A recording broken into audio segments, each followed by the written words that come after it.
Welcome to Deevena channel. పిల్లలు ఈరోజు మన రెసిపీ వచ్చేసి ఏంటో తెలుసా?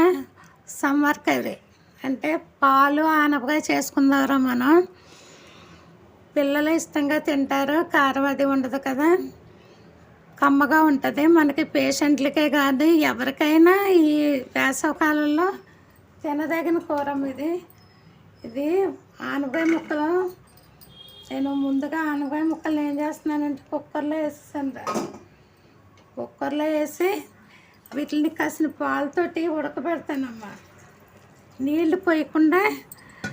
ఇలా చేస్తుంది ఏంటమ్మా అనకుండా, స్కిప్ చేయకుండా ఒకసారి చూడండి. చూసి బాగుందో లేదో మీరు నేర్చుకుని చేసుకుందరు. కానీ తర్వాత అందులోనే కొంచెం ఉప్పు కూడా వేస్తున్నాను, ముక్కలకు పట్టాలి కదా. ఉప్పు వేసాను. పాలు విరిగిపోతాయి, అందుకే నేను ముందు కొన్ని పాలతో ముక్కలకు పట్టేలా ఉడకబెట్టి మళ్ళీ తర్వాత కర్రీ చేస్తాను. విజిల్ పెట్టేసి 1-2 విజిల్స్ వేయిస్తానమ్మా, మెత్తగా చక్కగా ఉడుకుతాయి.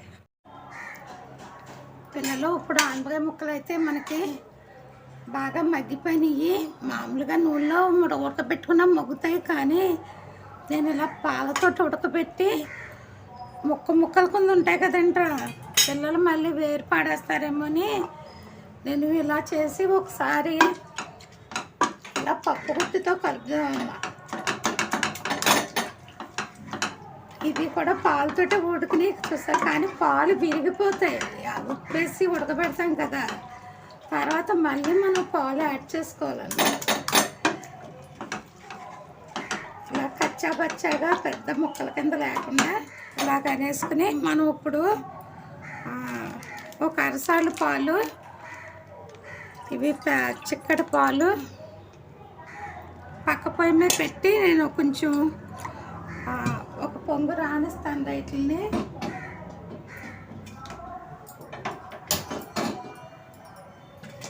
ఆ పాలు అలా కాగుతూ ఉంటాయి. మనం ఇప్పుడేమో పోపు సరుకులు వేసుకుందామమ్మా.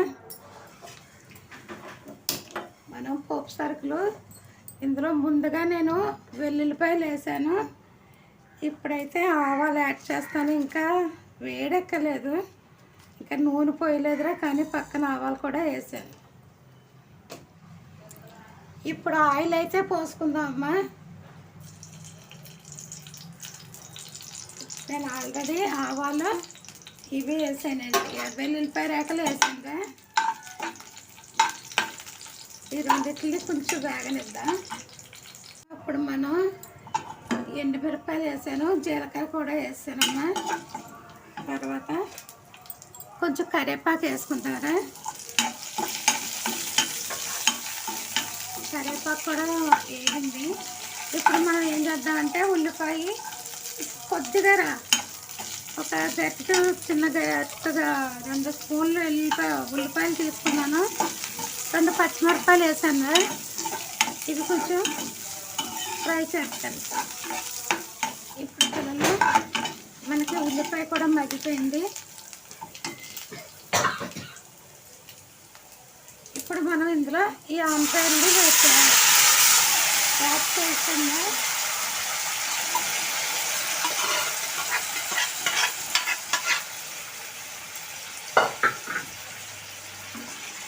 మనం ముందుగానే ఉప్పు వేసేసుకున్నాం కదా, ఇప్పుడు కొంచెం పసుపు వేస్తాను. పసుపు వేసుకుందాం. ఇందులోనూ ఎండుమిరపకాయ కారం, పచ్చిమిరపకాయల కారమే, కానీ మామూలు కారం అయితే వేసుకోరు మేము. ఎవరైనా మీకు కావాలనుకుంటే అది మీ ఆప్షన్ అమ్మా. అది కానీ ఈ కూర మనకి బలంగానే ఉంటుంది, తర్వాత ఏమో తేలిగ్గా జీర్ణం అవుతుంది పేషెంట్లకి.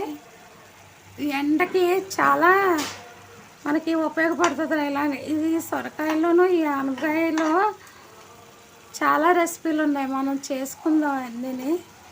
ముందైతే ఇప్పుడు పాలు ఆనపకాయ చేసుకున్నాను. తర్వాత ఇప్పుడు కొంచెం ఇది ఎగిరాక పాలు పోస్తాను. పిల్లలు ఇప్పుడు కర్రీ అయితే ఈ రకంగా రెడీ అయిపోయిందిరా. ఇప్పుడు మనం ఇందాక కొన్ని పాలు పొయ్యి మీద పెట్టి మరిగించాను కదా, ఇప్పుడు ఆ పాలు స్టవ్ కట్టేశాక పోసుకోండి. ఇలా పోసుకుంటే కమ్మగా ఈ చిక్కటి పాలు మూలన కూర చాలా కమ్మగా ఉంటుంది. ఇప్పుడు విరిగిపోదు. ఇంకా ముక్కలు అనపకాయ ముక్కలు కూడా మనకి పాలల్లోనే ఉడికినాయి. ఇప్పుడు కూడా మనం ఇలా పాలు పోసుకుంటే అది విరిగిపోదు. కూర అయితే చాలా టేస్ట్గా ఉంటుందిరా. ఇలా ట్రై చేసి చూడండి పిల్లలు. మంచి టేస్టీగా ఆనపకాయ పాలు కర్రీ అయితే రెడీ అయిపోయిందిరా. మీరు కూడా ఇలా ట్రై చేసి చూడండి. అమ్మకి ఒక లైక్ కొట్టండి. ఉంటాను మరి.